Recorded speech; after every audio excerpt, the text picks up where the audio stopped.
What is up, Pokemon fans? It is another week and another battle. I am here to bring you a brand spanking WPF battle analysis for week 5 as we go up against the Washington Wizards. Yeah, we know we're playing against potatoes. And I'm very nervous because his team on paper looks really ridiculous. He's got G-Max Hatterene, his Cavalier. He has justified Pokemon beat-up strategies out the butt. Dragapult, Goodra's ultimate weakness. And, yeah, I'm very not looking forward to this game. So I built a team based on my worries, and this I think is like the first team build where my brain just said, okay, do this, and that, and it works. So let's do it one by one. Crocodile I gave Choice Scarf just so I could be a little bit faster. I even configured the speed just to be a little bit faster than Dragapult. Gave it Earthquake, Darkest Lariat, because Earthquake, like, ground literally runs through. So a Adamant, groundbreaking Earthquake, Darkest Lariat, Earthquake, and Rock Slide just for hits.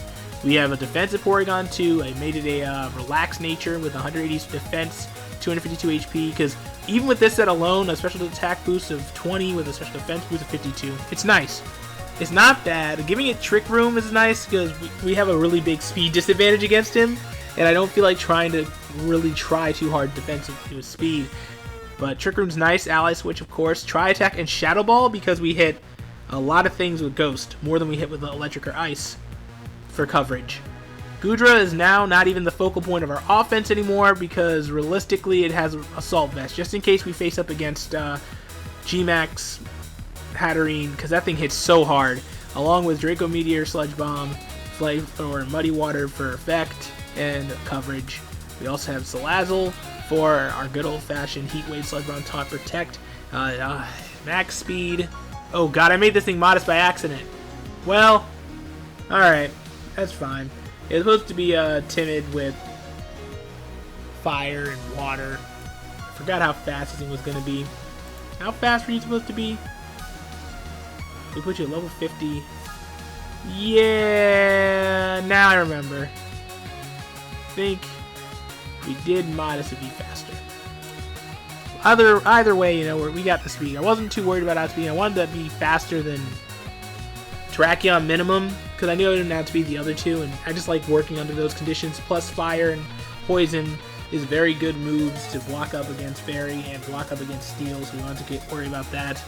I made Melodic with Muddy Water, Blizzard, Hypnosis, and Helping Hand. He doesn't have any Wide Guard Pokemon. Plus Helping Hand, just in case I get a little bit of a power boost.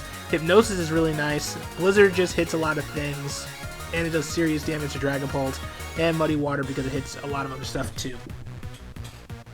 And our last Pokemon, Grimmsnarl, I made defensive. Again, like I built Melodic, 176 defense, bold. And I made this one 252 max defense, impish, so we can take better hits. The Berry in case I see any steel type coverage hitting me, along with Fake Out Thunder Wave so we can lower speed and outspeed our opponents. Spirit Break to hit fighting types, and Foul Play to hit stuff like Dragapult or super powered up Terrakion, just in case we paralyze.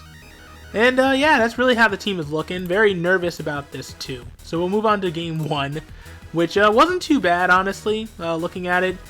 The team is exactly what I expected. And no G-Max Hatterene, so we don't really need to use Goodra as much or as hard as we thought we needed to.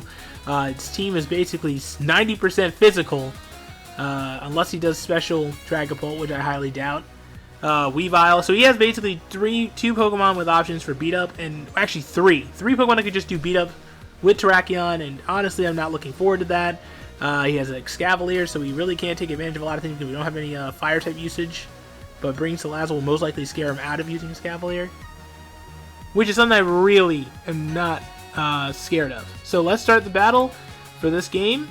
We go Melodic and Grimmsnarl. The reason why I went with that first because I was thinking, alright, if he has anything else, we can just, hit him with water, do what we need to do. Hypnosis can knock stuff up.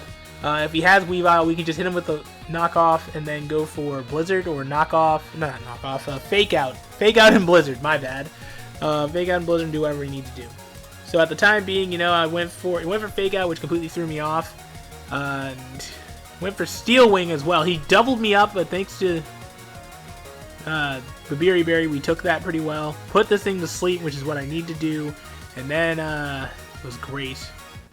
I was like, alright, let's go for Muddy Water, see how much we do. And then go for Spirit Break, and it lives. Then it goes for freaking Coaching when it just G-Maxed. I'm like, why is it G-Maxing? Well, we parried it, so that's nice. Goes for Coaching anyways and gets its defense boost. We go Blizzard, and surprisingly still hits, but not really knocks this thing out.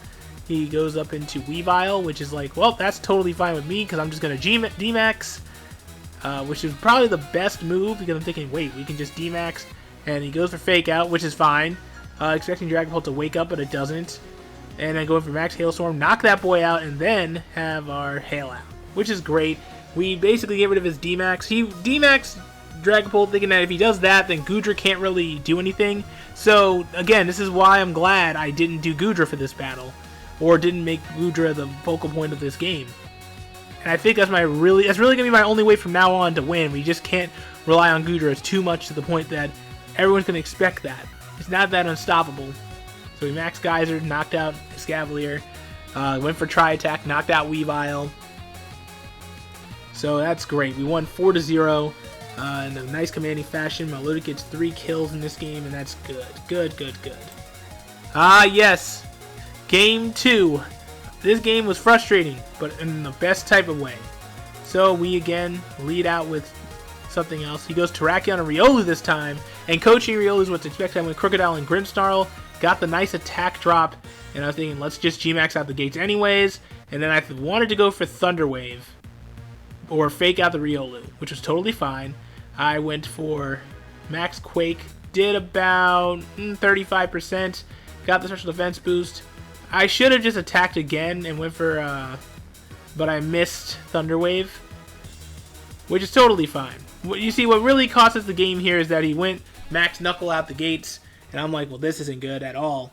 And my plan really wasn't going to work anyways, because what I did wrong, and most likely did extremely wrong, is that I went for Thunder Wave on the wrong Pokemon. But I was planning to go Thunder Wave and knock out Riolu, because at that point, Terrakion wasn't going to do anything to me. He was more focused on knocking me out.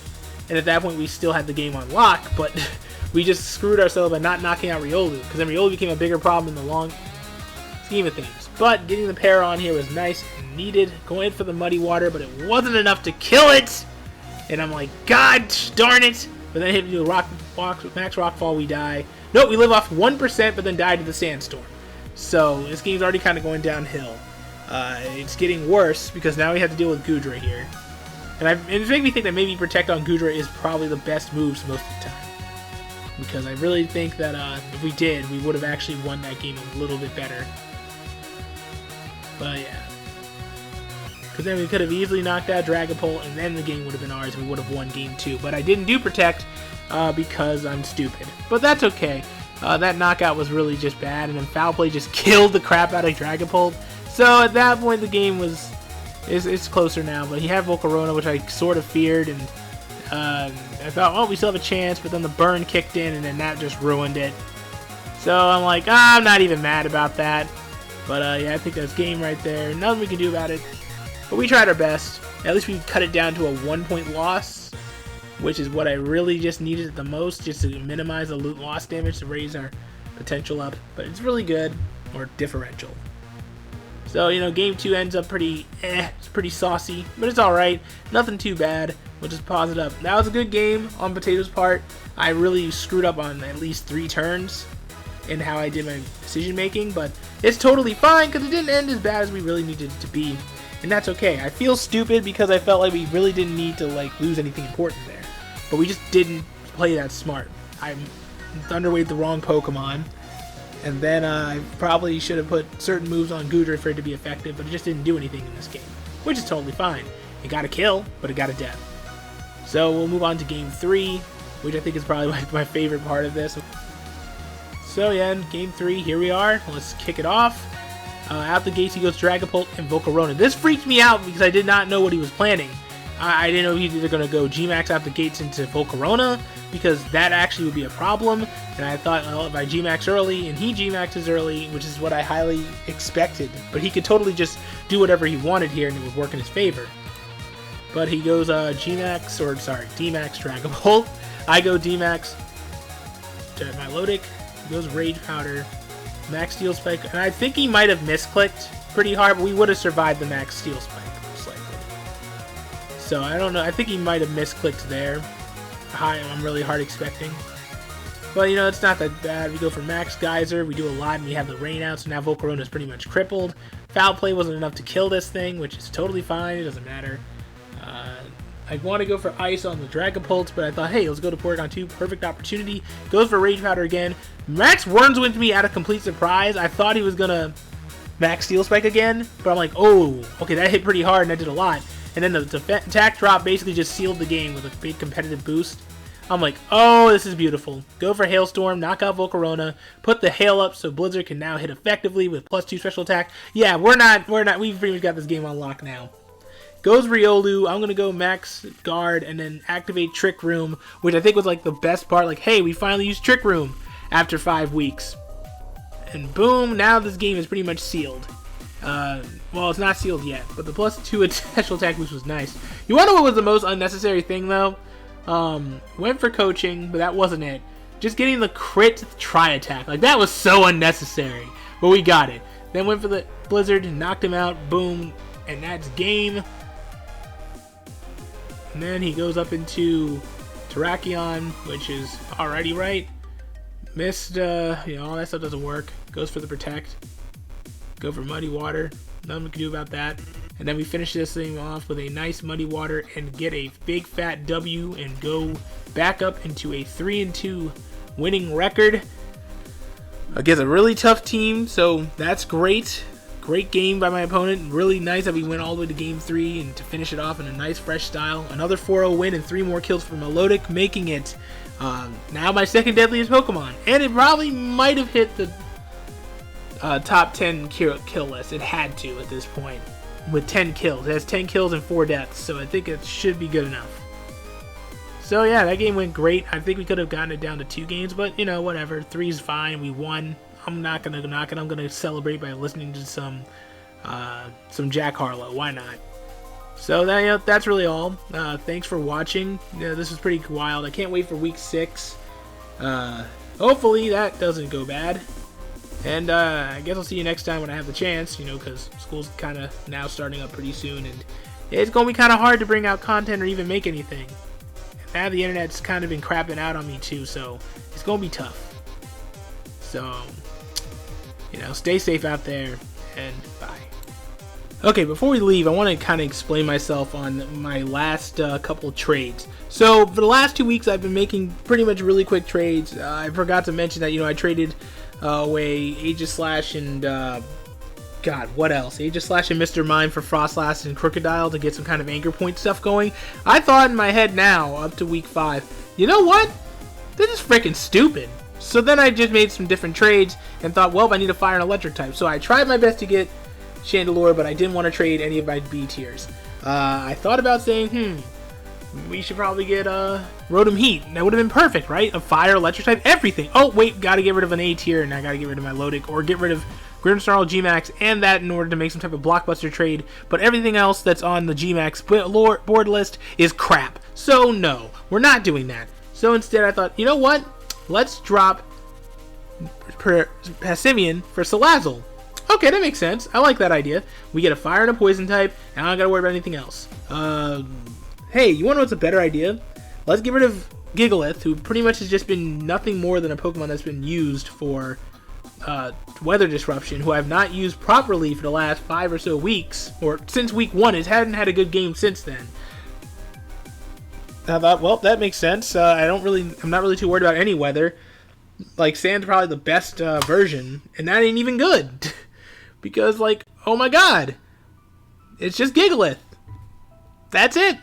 Oh, you want a faster mount? Speed's not even a problem. That's the only time you ever use Sand, is for residual damage and mostly Sand Rush. But that's so expected, so no big deal.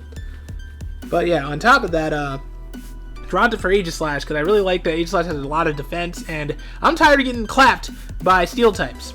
So ditching that made sense. I probably should have done Bolton instead of Jolteon for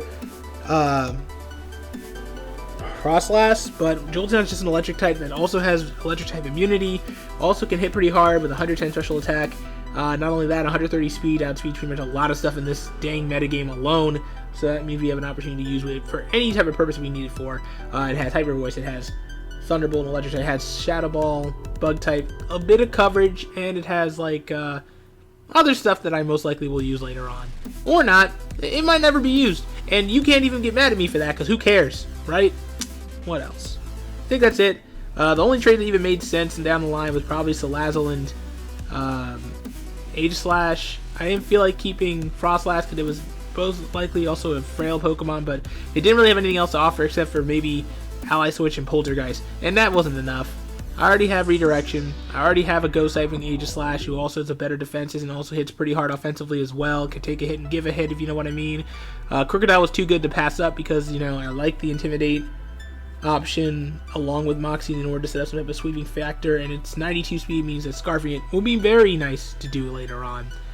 And really the team itself is even thicker than before, kind of, but lack of weather anything is not a good sign. But it also doesn't really matter, because even if we do go up against it, speed does not mean crap to us, so it doesn't matter in the end of it all, honestly. So yeah, that's all I really wanted to say. So yeah, again, thanks for watching. See you guys later. Also, ban Cobalion. Just do that for me. Ban Cobalion.